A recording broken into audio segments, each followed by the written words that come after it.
Hello everyone, welcome back to Getting Started with Angular course. In this chapter, we are going to see Angular project architecture. Let's begin.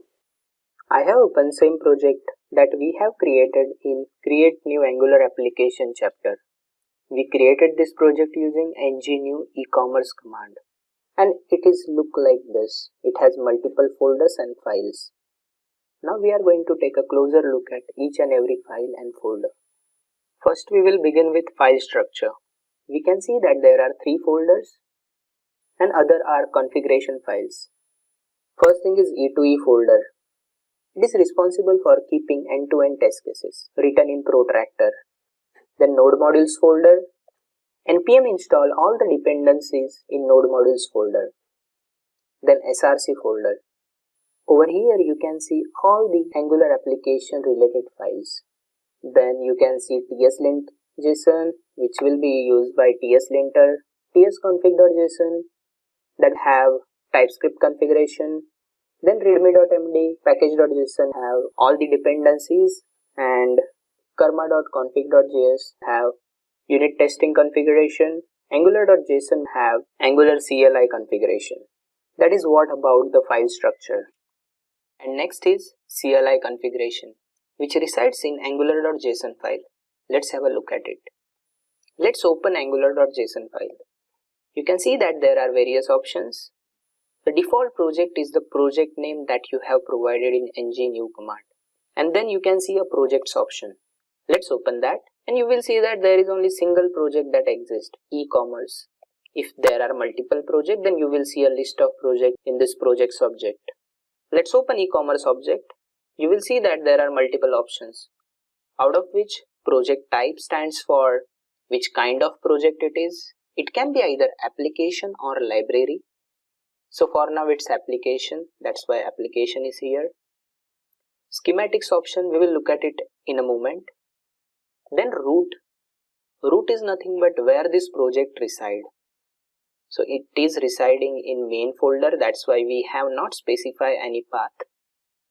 Source root, I have already mentioned that SRC have all the Angular application. That's why we mention SRC in source root. Then prefix. If you remember correctly, at the time of creating project, we have passed -- prefix is equal to EC. So it goes here. And then architect. We will come to the architect part in a moment. Before that, we will look at schematics. Angular have provided different schematics for component, directive, service, pipe generation, and also new project generation. Basically what they do is, as soon as you trigger them, they will add some file or modify some file. So let's open schematic now. Do you remember at the time of application creation, we have selected SCSS. So at the time of component generation, it will make sure that it will add SCSS file. So that is what the schematics option was. Now let's look at architect option. Let's open that. You will see that there are multiple options: build, serve, extract, I18, test, lint and E2E. Okay, I will open package.json. And do you remember at the time of running project, we fired npm start command, which is inside script start. And it execute ng serve command. ng stands for Angular CLI and serve command will serve your application. Similarly, we have ng build, test, lint, E2E command. And if you look at closely, these are the same options that you can see in angular.json. Awesome. So architect option provide you a provision to add some configuration on top of your command. Okay, let's see what is build then. Build have 3 options now: builder, options and configuration. So what is builder?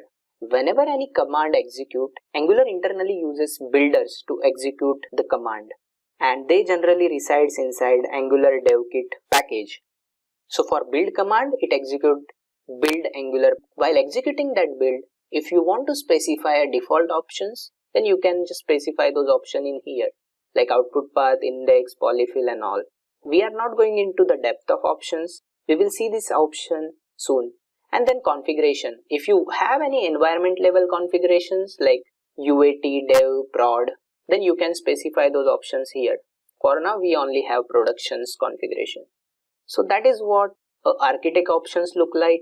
That is the whole understanding of Angular JSON. Now let's see how HTML, CSS and JS are referenced on the page.